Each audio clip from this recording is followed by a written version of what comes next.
अवाम के दर्द को नज़रअंदाज करना इंसाफ नहीं, बीजेपी रियासती सदर व मरकजी वजीर किशन रेड्डी का बयान।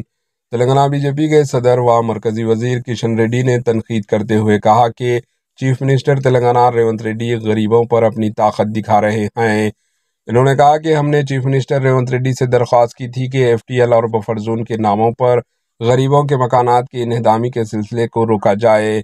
इन्होंने मीडिया से बात करते हुए कहा कि माजी में BRS हुकूमत ने मूसी नदी को खूबसूरती के बारे में मंसूबा बनाया था, ताहम अवाम की मुखालिफत के बाद वो इस मंसूबे से दस्तबरदार हो गई। किशन रेड्डी ने कहा कि इन्होंने हुकूमत को मकतूब रवाना करते हुए इस तबाही को रोकने की दरख्वास्त की थी। इन्होंने जोर देते हुए कहा कि अवाम के दर्द को नज़रअंदाज करना इंसाफ नहीं। इन्होंने कहा कि ये कॉलोनियाँ यहाँ 30-40 साल पुरानी हैं। यहाँ के गरीब लोगों ने मेहनत करके ये अर्जी खरीदी और अपना घर बनाया।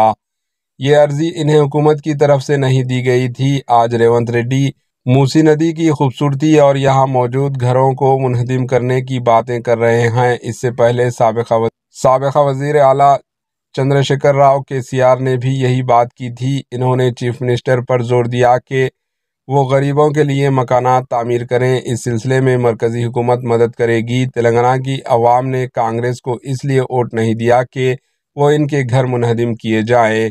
पिछले 6 महीनों में तेलंगाना में बदउनवानी हुई है। रेवंत रेड्डी रकम लूट कर दिल्ली भेज रहे हैं। Bureau report, HN news. మూసీలో కలుస్తుంది. మీరు బ్యూటిఫికేషన్ మూసీ చేస్తే ఈ డ్రైనేజ్ నీళ్ళంతా ఎక్కడ పోతాయో చెప్పాలి. డ్రైనేజ్ సమస్య పరిష్కారం చేయకుండా, స్టామ్ వాటర్ సమస్య పరిష్కారం చేయకుండా ఈరోజు 1,50,000 కోట్లతో మూసీ బ్యూటిఫికేషన్ పేరుతో మీరు చేస్తున్నటువంటి చర్యలు ఏవైతున్నాయో అనాలోచితమైనటువంటి చర్యలు. ఇప్పుడు డ్రైనేజ్ సిస్టమ్ అంతా కూడా మూసీలో కలిపారు. అక్కడ మనము చేవెళ్ళ నుంచి మొదలు పెడితే, గండిపేట నుంచి మొదలు పెడితే మన యొక్క హయత్ నగర్ వరకు కూడా అన్ని రకాల డ్రైనేజీ వ్యవస్థ అంతా కూడా మూసీలో కలిపారు.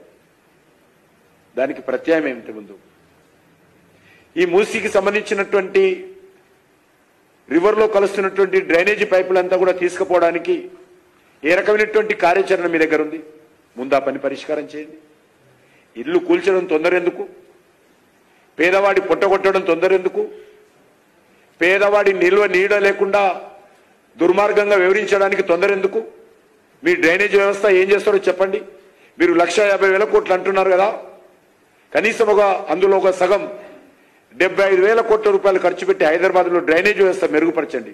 ప్రజలు హర్షిస్తారు, ప్రజలకు మేలు జరుగుతుంది.